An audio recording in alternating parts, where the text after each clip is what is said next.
Hola, soy Mónica Aguilar del Departamento de Geografía Física y Análisis Geográfico Regional y en esta píldora vamos a tratar un tema de máxima urgencia y actualidad como es la emergencia climática. Este es el esquema que vamos a seguir en la presentación y comenzamos con el primero de estos puntos. ¿Por qué hablamos de emergencia climática? ¿Por qué? Pues existen muchas razones. Para empezar, están ocurriendo cambios sin precedentes, cambios en el clima sin precedentes, que además está demostrado que están debidos a la actividad humana. Y además se trata de un fenómeno global que nos va a afectar a todos y a todos los territorios. No va a haber fronteras para los efectos e impactos de estos cambios. Es un fenómeno además acumulativo, es decir, que va a ir cada vez pudiendo tener respuestas que muchas veces incluso no vamos a conocer por este proceso. Además, cuanto mayor sea el calentamiento, lógicamente mayor será la magnitud y los impactos de estos cambios y además, si no tomamos decisiones, sus efectos serán irreversibles y además perdurarán. La manifestación, incluso aunque seamos capaces de reducir las emisiones drásticamente, los efectos se seguirán viendo y experimentando en un futuro. Por lo tanto, nos enfrentamos al mayor reto que la humanidad ha tenido que afrontar. Vamos a empezar también viendo cuáles son estos cambios sin precedentes. Estos cambios sin precedentes vienen derivados de la alteración del efecto de gases invernadero producido por el aumento de las emisiones de este tipo de gases a partir de la revolución industrial, que aumenta la capacidad de absorber la radiación y esto se refleja en un aumento de la temperatura y hay un desequilibrio en el balance radiativo del planeta que el sistema tiene que compensar. Y esta forma su manera de volver a intentar equilibrarse, produce un cambio en el clima terrestre. Si vemos la evolución de la temperatura a escala de tiempo geológico hace aproximadamente 400 millones de años, vemos que en efecto en épocas muy remotas la temperatura del planeta ha sido muy superior a la que en general hemos experimentado básicamente desde el Plioceno que empieza a descender. Pero lo más importante a destacar en este gráfico es que desde que el hombre, ya como ser humano, ¿no?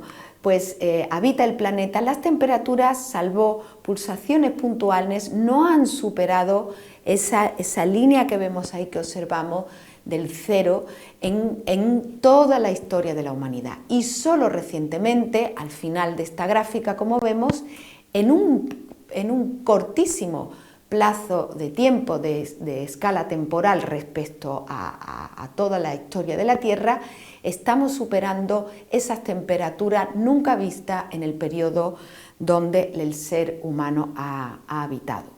Por lo tanto, si nos centramos en este último periodo final, vemos además que las concentraciones de estos gases van en paralelo con ese incremento de las temperaturas que además, según diversos centros internacionales muy importantes, continúan en el presente siglo XXI y por el momento van a seguir aumentando si no tomamos medidas urgentes. Vamos a ver algunas claves del sistema climático que son fundamentales también para entender por qué hablamos de emergencia. Y en este sentido tenemos que comprender que el sistema climático está formado por diversas envolturas que tenemos ahí representadas, inclusive hoy en día se considera hasta el subsistema socioeconómico interrelacionando con las envolturas naturales del planeta.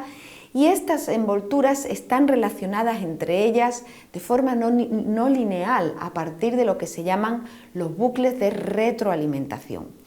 Que aquí está uno de los aspectos más realmente vulnerables del sistema climático, porque tenemos dos tipos: los negativos, que se pueden compensar, que un cambio, una anomalía tiene capacidad compensatoria, pero los positivos no tienen capacidad compensatoria.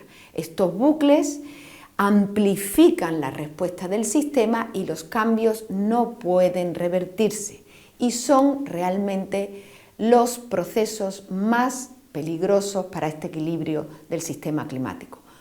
No los voy a describir porque son pues, muy conocidos, el deshielo, la deforestación, incendios, etc. Os propongo también, si queréis ver la evidencia de todos estos cambios, pues una máquina del tiempo de la NASA, donde podéis visualizar los dramáticos cambios sin precedentes que se están produciendo, que nos llevan a esta emergencia. ¿Qué límites hay que fijar en la temperatura, en las emisiones, para que estemos dentro de unos márgenes de seguridad? Pues en este sentido, toda la ciencia ha llegado a concluir que el incremento no debe superar el 1,5 grados centígrados. Es el límite razonable para que no lleguemos a ese punto de irreversibilidad en el actual equilibrio del sistema climático y que no se produzcan cambios abruptos cuyos impactos serían muy graves. No obstante, incluso no superando ese umbral, tendríamos en el planeta ganadores y perdedores en estos impactos y efectos de los cambios que ya están ocurriendo. Pero si superamos los 2 grados centígrados de incremento, todos seremos perdedores, todos y todas veremos afectados por este cambio en el sistema, que tiene gran probabilidad de que produzca impactos y cambios muy abruptos y con también gran certeza cambios que serían irreversibles. Esto, gracias a la Cumbre de París de 2015, se acuerda un tratado histórico, que es el Acuerdo de París, en el cual se fija este límite de 1,5 junto con otras medidas muy importantes, vinculantes para muchísimos países, desgraciadamente no para todos, pero que supone un hito en esta lucha por controlar las emisiones de gases de efecto invernadero. Esto lleva a un importantísimo informe del IPCC, del Panel Intergubernamental para el Cambio Climático, que es el Global Warming 1.5, donde pues, están todas las bases científicas de este umbral de 1.5 de seguridad. Por lo tanto, ahora no solamente hablamos de urgencia, sino también hablamos de la extrema gravedad, no solamente de la urgencia de estos cambios que estamos detectando, sino de la gravedad, porque si vemos hacia los escenarios futuros que los modelos nos permiten diseñar, ver, para que podamos comprender cómo podrían ser los climas futuros, eso va a depender de cuánto emitamos y para eso se establecen diferentes escenarios que en el último informe muy reciente, el 6º informe del IPCC, pues han tomado un nombre diferente que se llaman los SSP, que son los Shared Socioeconomic Pathways, que son las sendas representativas de concentraciones. Lógicamente van desde muy altas hasta muy bajas, que sería la situación más deseada, porque en esa línea discontinua solo en los escenarios de bajas emisiones que están en azul estaríamos en condiciones seguras para el equilibrio del sistema climático.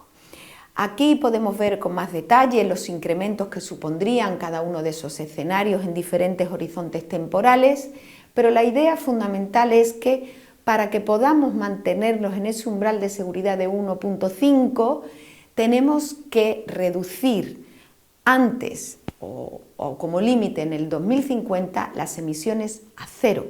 Si no, no podríamos alcanzar este importante objetivo en el siglo XXI. Por lo tanto, el futuro está en nuestras manos. ¿Y qué podemos hacer? Por supuesto, lo primero son las medidas de mitigación, que la más importante, sin ninguna duda, por todo lo que acabamos de explicar, es reducir las emisiones. En este gráfico vemos que las emisiones en un 74% se deben a todas las actividades relacionadas con el consumo energético, y en los sectores de la agricultura o los cambios de uso de suelo suponen un 16%. Por lo tanto, esto refuerza el que la mayor acción que hay que tomar es esa reducción drástica y urgente de las emisiones. pero podemos tener otras alternativas como el aumento de sumideros o la captura y almacenamiento de estos gases. Evidentemente, estos cambios que ya se están presentando van a necesitar unas medidas de adaptación que dependerán, por supuesto, de la evolución de las emisiones que consigamos lograr. Las medidas también tienen que ir hacia un reparto más equitativo de todos estos esfuerzos, ¿no? Tenemos que regirnos por un principio de justicia climática, donde las emisiones no sean a nivel de Estado, sino que también sean per cápita, porque no todos emitimos de igual manera, y además tenemos que permitir a los países que aún requieren continuar su desarrollo el poder emitir más frente a otros que ya han alcanzado pues, estos estados. Y por último, se trata de una cuestión de responsabilidad, porque sabemos que estas emisiones siguen acumulándose mientras no las reduzcamos y seguirán. Y además también no son incluso las reales, hay algunas que no están contabilizadas, como los búnkers debido al tráfico marítimo y aéreo, o la deslocalización de actividades que hacen que un país que sus emisiones están aquí, en realidad sus industrias se encuentran en otros países, o todo lo que es el control del consumo que producimos. Por lo tanto, todas estas cuestiones son las que hay que revisar también para hacer un reparto más equitativo, más justo a nivel global de estos esfuerzos.